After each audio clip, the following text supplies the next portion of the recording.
क्या आपने कभी सोचा है जिस इंसान को सालों तक पप्पू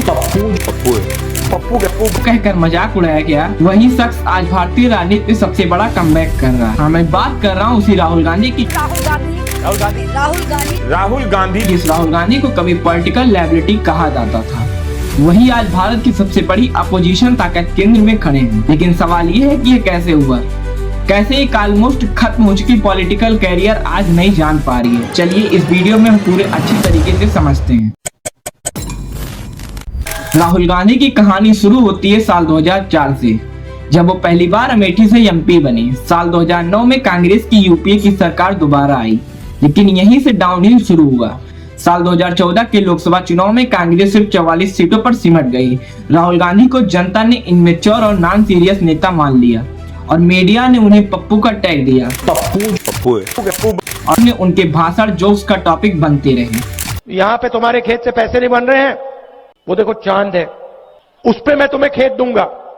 ऐसी मशीन लगाऊंगा, इस साइड से आलू घुसेगा, उस साइड से सोना निकलेगा। खत्म, bye bye, tata, goodbye, गया। साल 2019 आते आते हालत और खराब हो गई। चौकीदार चोर है जैसे कंपेरिजन फ्लॉप हुआ। नहीं भैया, चौकीदार भागीदार नहीं है, चौकीदार और अमेठी जैसी पारंपरिक सीट भी हार गए। दोस्तों इमेजिन कीजिए कि एक नेशनल पार्टी का लीडर जो बार बार हार रहा है, खुद को जनता और मीडिया दोनों के लिए मजाक बन चुका है। यहीं पर सबको लगा कि राहुल गांधी का पॉलिटिकल कैरियर खत्म है, लेकिन असली मोड़ आया साल 2022 में भारत जोड़ो यात्रा से।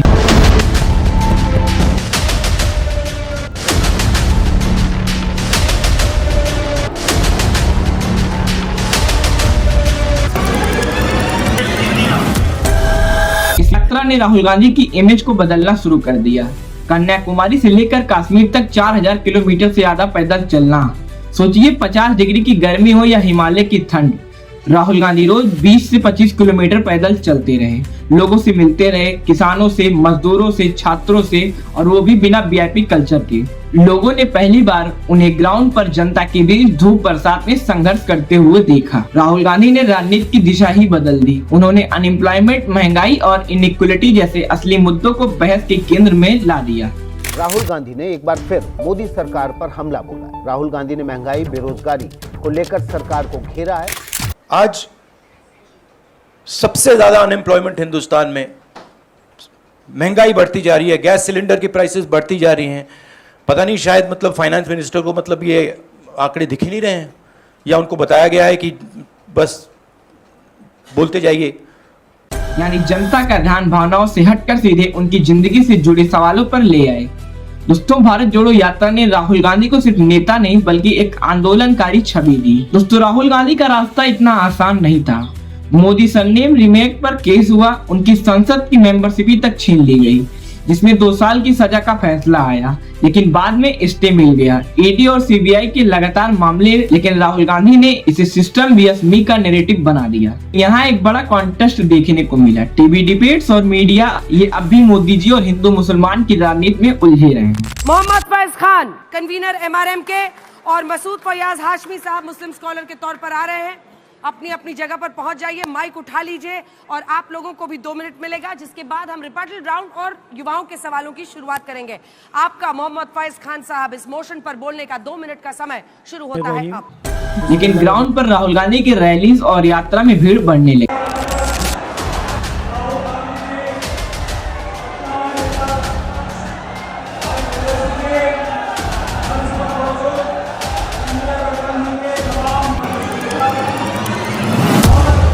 यूट्यूब, इंस्टाग्राम और इंडिपेंडेंट जर्नलिस्ट ने राहुल गांधी की नई छवि को एम्पलीफाई किया। यानी पहली बार नैरेटिव का कंट्रोल टीवी से हटकर सोशल मीडिया पर शिफ्ट हुआ। दोस्तों मीडिया ने राहुल गांधी को पप्पू कहा, लेकिन रियलिटी में लोग उन्हें एक ऐसा नेता देखने लगे जो खुलकर सवाल पूछ रहा है, संसद से लेकर सड़कों तक। और यही गैप मीडिया परसेप्शन और ग्राउंड रियलिटी के बीच का राहुल गांधी के कमबैक का सबसे बड़ा कारण बना। राहुल गांधी का सबसे बड़ा बदलाव ये है कि अब वो सिर्फ बेरोजगारी और महंगाई जैसे मुद्दों पर ही नहीं अटकी, बल्कि उन्होंने अब पूरे चुनावी सिस्टम की ईमानदारी पर भी क्वेश्चन उठा दिया है। उन्होंने सीधा एलिगेंस लगाया कि भारत में चुनाव अब पूरी तरह फ्री एंड फेयर नहीं बचे हैं। FIR पे आप कल बोल रहे थे, उसको लेकर आज काफी जो है वो इशू बनाया गया, क्या कहेंगे सर इस पे? नहीं, इशू तो बिहार में है। तो मेन इशू है प्लीज कि महाराष्ट्र में, हरियाणा में, कर्नाटक में इलेक्शन चोरी किया गया है। हमने ब्लैक एंड व्हाइट सबूत दिया बेंगलोर सेंट्रल का। आने वाले समय में हम और डायनामिक एक्सप्लोसिव आपको सबूत देने वाले हैं। पूरे देश में नारा चल रहा है, वोट चोर गद्दी छोड़ का नारा चल रहा है। बीजेपी आग जैसे फैल रहा है, क्योंकि सच्चाई है और हम आपको दिखाएंगे। हिंदुस्तान के युवा, आप अच्छी तरह सुनिए, सच्चाई है कि वोट चोरी करके सरकारें बन रही हैं। ईवीएम से छेड़खानी, इलेक्शन कमीशन की निष्पक्षता पर सवाल और वोट चोरी, ये सब राहुल गांधी की राजनीति का नया कंट्रोल मुद्दा बन चुका है। कई रैलीज और प्रेस कॉन्फ्रेंस में राहुल गांधी ने कहा कि ये लड़ाई कांग्रेस बनाम बीजेपी की नहीं, बल्कि डेमोक्रेसी बनाम पूरे सिस्टम की है। इस नैरेटिव से उन्होंने युवा और फर्स्ट टाइम वोटर्स को भी अपील किया, क्योंकि अगर वोट की गिनती भरोसेमंद ना हो तो लोकतंत्र का अस्तित्व खतरे में है। यानी राहुल गांधी ने अपनी पॉलिटिक्स को रिएक्टिव से प्रो रिएक्टिव बना दिया। अब वो सरकार पर जवाब नहीं देते, बल्कि खुद का नया नैरेटिव सेट कर रहे हैं। कांग्रेस ने भी पहली बार रीजनल पार्टीज के साथ ही तालमेल बैठाना शुरू किया।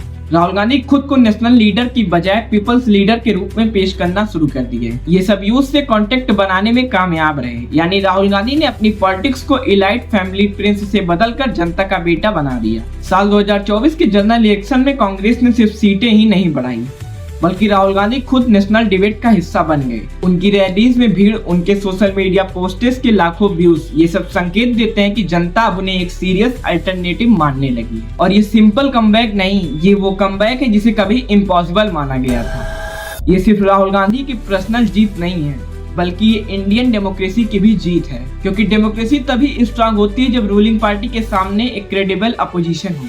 तो क्या राहुल गांधी प्रधानमंत्री बन सकते हैं? ये सवाल अब उतना हाइपोथेटिकल नहीं रह गया जितना 5 साल पहले था।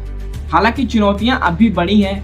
बीजेपी का मजबूत ऑर्गेनाइजेशनल स्ट्रक्चर, मीडिया का हैवी बेस और जनता के बीच डीप पोलराइजेशन। दोस्तों, राहुल गांधी ने प्रूव कर दिया है कि कभी हार मानना ही सबसे बड़ी हार होती है। भारत जोड़ो यात्रा से लेकर आज तक उन्होंने दिखा दिया कि कंसिस्टेंसी और पेशेंस और लोगों से कांटेक्ट ही सबसे बड़ा वेपन है। उनका कमबैक इम्पॉसिबल जरूर था, बट नॉट एनीमोर। और शायद यही रीजन है कि आज भारत की राजनीति एक नए मोड़ पर खड़ी है। अब सवाल सिर्फ इतना है कि क्या राहुल गांधी मोमेंटम को मेंटेन कर पाएंगे या हिस्ट्री खुद को दोहराएगी। दोस्तों, अगर वीडियो अच्छी लगी हो तो वीडियो को लाइक करके चैनल को सब्सक्राइब जरूर कर दीजिएगा और कमेंट बॉक्स में अपनी राय जरूर दीजिएगा।